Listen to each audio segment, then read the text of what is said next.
What's up, guys? Darkdally here, playing Recon Wildlands, and today I have something probably like the coolest thing ever to bring you from Recon Wildlands. They finally added my dream weapon to the game.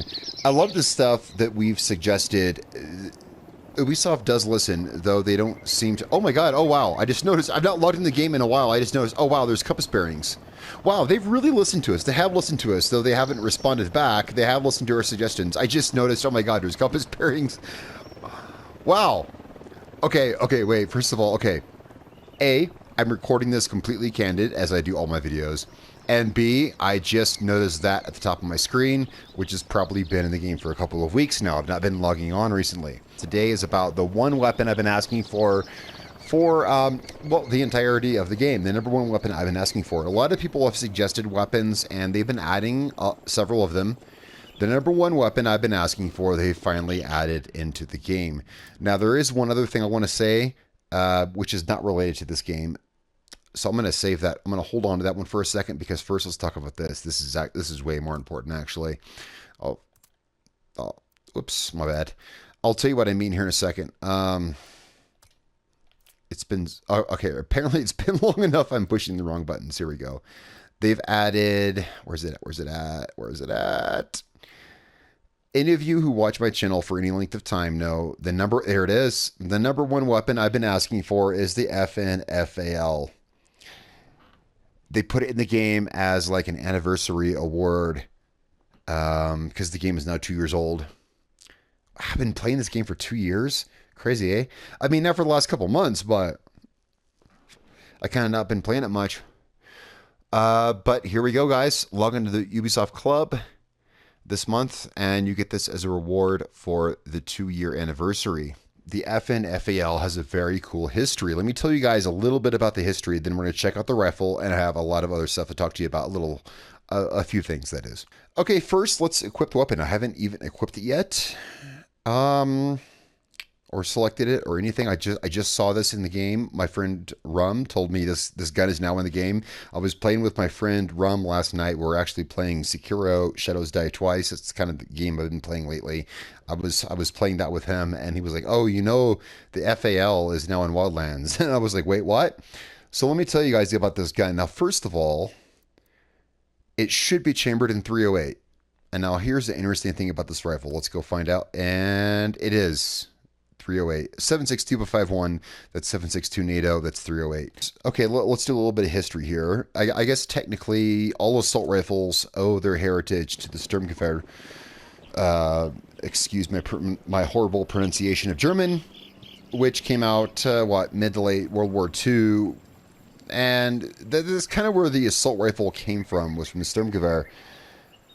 Because the thing was, there was machine guns. I mean, there was machine guns in World War I, but that weapon kind of single-handedly paved the way for weapons such as the AK-47 and the much less known, unfortunately, FN FAL. And there's not only a reason for why the FN FAL is unknown to many people, there's also a reason as to why it's chambered the way it is, and we're going to go over that right now, and then we're going to do some testing of it. I'm just so happy this weapon is in the game.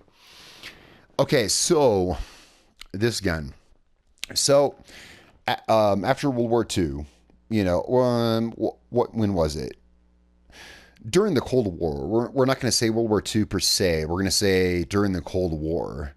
During the Cold War, Eastern Bloc countries, you know, like under the Warsaw Pact and etc., were using the AK-47, which is chambered in 7.62 by 39. The Western world needed a weapon to defend against that, and the Belgian company FN came up with the FAL.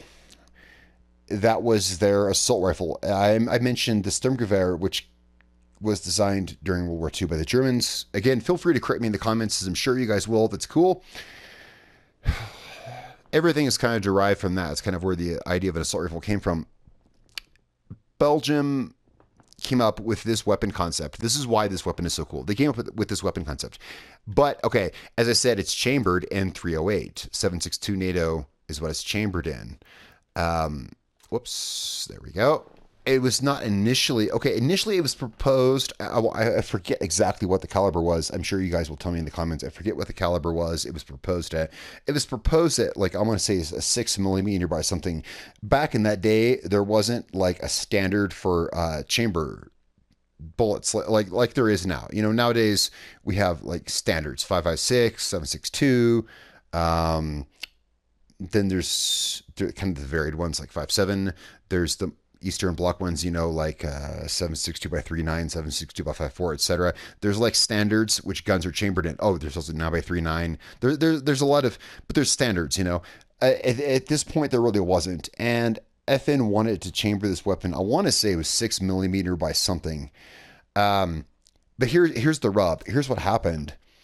America, kind of the country I live in, you know, of course, I'm American, obviously, kind of rose as a superpower in World War II because of certain actions we took against other countries, etc. Because of what happened in World War II, America kind of rose as a superpower. Because of that, at the end of World War II, America kind of had some say and some sway in some things. And so Belgium, or FN, I should say, gets a hold of America, in particular one army officer, and I forget his name. Forgive me that one. I forget his name. Again, I'm sure someone in the comments will remind me his name. They got a hold of one army officer in particular, and they said, look, we want to make this weapon, and we want to mass distribute it to fight against the Soviet Union, etc., and we want to chamber it this way. And what this one particular general or colonel or whatever, I'm sorry, again, I don't know exactly who it was. What America said basically was, no, we're not going to adopt this weapon unless it's chambered in 308. Because at the time, our army was using the M14, which is chambered in 308, and the American troops were used to that. In fact, let's go ahead and let's equip this. I'm talking, this is good history of the rifle. Before we check it out, I just want to tell you guys some of the history here. Okay, so us Americans were really fond of the M14 all the way after World War II, all the way into Vietnam until the AR-15, and we were even reluctant to adopt the AR-15 platform because we just really liked those big 308 bullets. Americans like things that are, you know, like muscle cars. We like things that are big and heavy, you know, and powerful. And I mean, that's the truth. Oh, look at that FAL. It's a sexy rifle. It's a big rifle. It's like, I want to say it's like a 22-inch barrel, something like that. It's a good sized rifle. Anyway, us Americans, we like things that are big, muscly, and powerful. And we like our 308 round, even though that's not the most effective round. In fact, I'm 5.56 or die. I'm 5.56 all the way. Ask any of my friends. I'm 5.56 all the way. I truly go that way. But at the time, America was very reluctant to accept a smaller caliber rifle. Here's the point of the story, guys. I'm not getting off the topic. I'm just kind of rambling a little bit. The whole point here is that FN wanted to design the rifle in a smaller caliber, but they contacted America because we were such a huge controlling, like, fucking, you know, thing, government. And we're like, no, we will not adopt your rifle as it is unless you chamber it in 308. And that's because our troops were so used to using the 308. And again, like I said, even Eugene Stoner tried to introduce the AR-15 to the American Army, and we did not accept it. We didn't take. I want to say Colt had the rights to the AR-15 by the time our Army finally actually accepted the AR-15. And now, of course, it's been the standard of pretty much worldwide military use for the last 50 or 60 years. But America itself was very reluctant to accept anything chambered smaller than the biggest possible bullets because Americans like things that are big and heavy and metal. So because of that, FN compromised, and they said, okay, fine, we'll make the gun in 308. That's why. So that's the history of why the gun is chambered in 308. It wasn't supposed to be originally. It was supposed to be chambered in a much more efficient. Whoops, I didn't mean to fire that bullet. My controller, I was cleaning it and it went off. Anyway, no, but for real, it was supposed to be released in a smaller and probably more efficient caliber. The reason the FAL is chambered in the 7.62 NATO, and kind of this is also kind of the reason it's called 7.62 NATO now, is because of the adoption of this gun. So here's what happened, guys. So FN compromised and said, okay, we're going to release this gun in 7.62 by 5.1, which is 308. America then said, you know what? Never mind. We changed our minds. Fuck you. We're just going to keep using the M14. That's actually what happened. America said, we will not adopt this gun unless you chamber it this way. FN finally broke down and said, okay, we're going to chamber it in 308 just for you guys. And then America said, fuck you, we're just going to keep using the M14. And that's the truth. That's real world history. That's what happened. And that's why so many people, like Americans, like, no, I mean, most Americans are not going to know what this rifle is. Even though this rifle is known as, you know, this rifle is known as, what do they call it? They call it the right hand of the free world. This rifle has the nickname the right hand of the free world because during the Cold War, this is the rifle that won the war. I mean, if you want to say the West won, if you want to say the West won against the Soviet Union in the Cold War, if that's how you want to put it, which I suppose we did, this is the rifle that did it, and that's why this is called the right arm of the free world. Now, so many Americans don't know what this rifle is, they've never heard of it, and that's why. The whole huge story I just told you guys is why. It's like America was like, yeah, sure, and then we're like, fuck you, we're not going to use it anyway. So it's kind of unfortunate, actually. It's really unfortunate that it is what it is, because this rifle, I think, could have been better. We've proven in following decades that rifles with smaller calibers can often perform much, much better. Go ahead and argue me on this. Feel free to dispute me and go against me on this one. But I do say 5.56 by 4.5 is the supreme caliber. Some people are going to say there's a lot of AK fanatics out there. There's also, of course, people, you know, 300 blackout, etc. I'm gonna maintain my stance that 5.56 by 4.5 is the supreme leader in ballistics for so many reasons. The point is, this rifle was, you know, proposed at a smaller caliber, and it's unfortunate this rifle was not able to be made the way it was proposed. Let's look at the parts it can take. So stock butt stock. Okay, so we can't change that. Obviously, we can change optics. My favorite optic, yeah, for the longest time has been the EXPS3, has been my favorite optic. What can we do here? Nothing. Full auto / semi. That's cool. That's my usual choice anyway. We can do a 30-round magazine. Now, okay, so I rambled on for some time and given you guys this long story. All right, but I think everything I said was meaningful, because it was true. You know, there's a lot of history behind some of these weapons. This is the weapon I've been suggesting the most since the game came out, because this is such an incredible weapon. Let's move on. Right. Underbarrels, what can we do? We can't add any UGLs to it. Oh, that's interesting. Wow, that's kind of odd. This is the only assault rifle that won't take a UGL. Huh. I haven't looked at this yet. I'm doing this completely blind, guys. I haven't. All right, so it won't take a grenade launcher. It's the only assault rifle in the game, as of right now, that will not take a grenade launcher. I've tested them all, so thus the V4 foregrip is going to be the best choice for control. There's really no UGL. Like, I'm not hallucinating. No. Okay, fair enough. Fair enough. Side rail, we have two choices here. I think overall this is probably going to be your best option. Barrels. Ouch. Muzzle devices, we have compensators and suppressor. Well, you guys know how I like to roll. I like to roll loud, so we're going to run a compensator V2. So this is how we're going to run our FAL. Let's go test this rifle out. I'm sorry. Well, I'm kind of sorry I had to go into that whole huge thing, but I love telling stories and history and all that stuff. And the history of the FAL is interesting and tragic at the same time, because the point of that was that, well, let's not get run over. It could have been a better rifle than it is. America kind of stopped the FAL in its tracks. Not necessarily. It's just that it was suggested to be built a different way than it ended up being built is all, you know. But it was kind of crappy, in my opinion. That's my brief overview of the history, and again, I'm sure some of you have a better insight or, you know, view of that than I do, so go ahead and feel free to correct me in the comments by all means, because I know you will anyway. Am I right? All right, so those of you watching, we're going to go do just some preliminary quick tests of this rifle, see how it works. Okay, let's go single shot. Let's see how this does in bullet drop. Let's just compare it. Let's have a look at this. Let's just compare it. Sorry to go on in length about so many things, guys, but a lot's been happening. We'll update some of the stuff in other videos. Where did we even hit?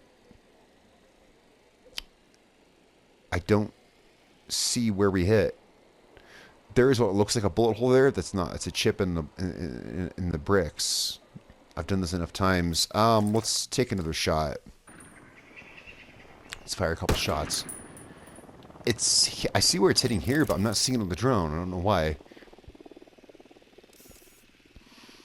There it is. There it is. It's hitting right at the bottom of that brick. Okay, there we go. Oh, I see the first bullet hole. The first bullet hole was just tiny. Okay, okay, fair enough. All right, so I just want to do a basic comparison. So this is the best setup I could really cook up for this rifle, you know, with what I had. Let's take, you know, I haven't even thought about what to compare this against. I want to make this video, well, I wanted to make it short, but too late for that, right?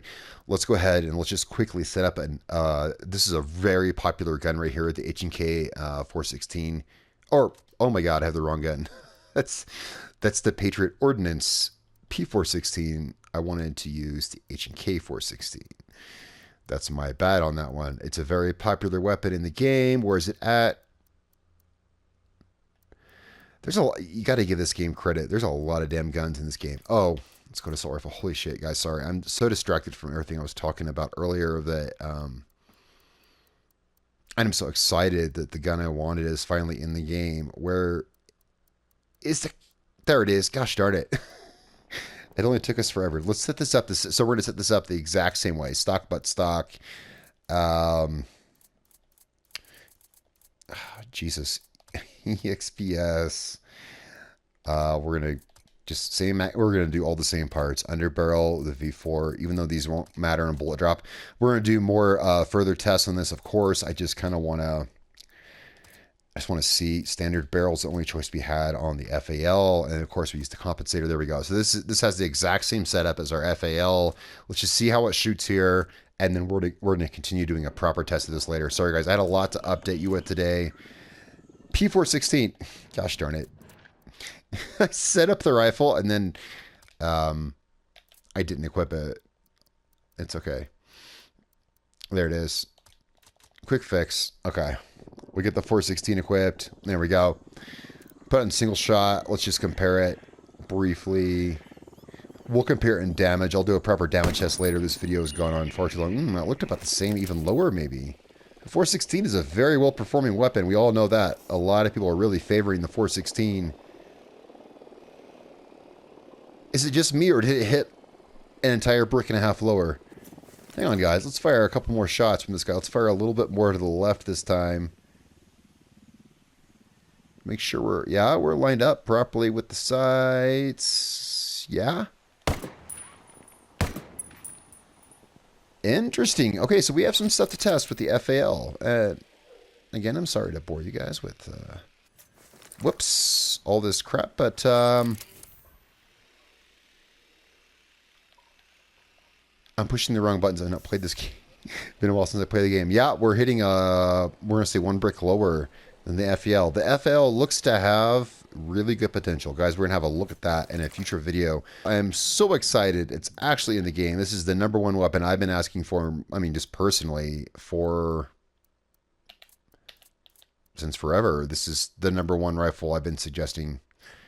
I'm trying to find it here before I sign off. There we go. Thank you guys so much for watching. I'm Darkdally. Next time, we will be testing the FAL properly. We've already seen it. Looks pretty promising in the bullet drop over range, but that doesn't really matter for an assault rifle, does it? No, assault rifles matter mostly in what kind of, damage and engagement this thing can handle at what range compared to what rifle, and that's what we will be testing next time, guys. Thank you so much for watching. I am Darkdally.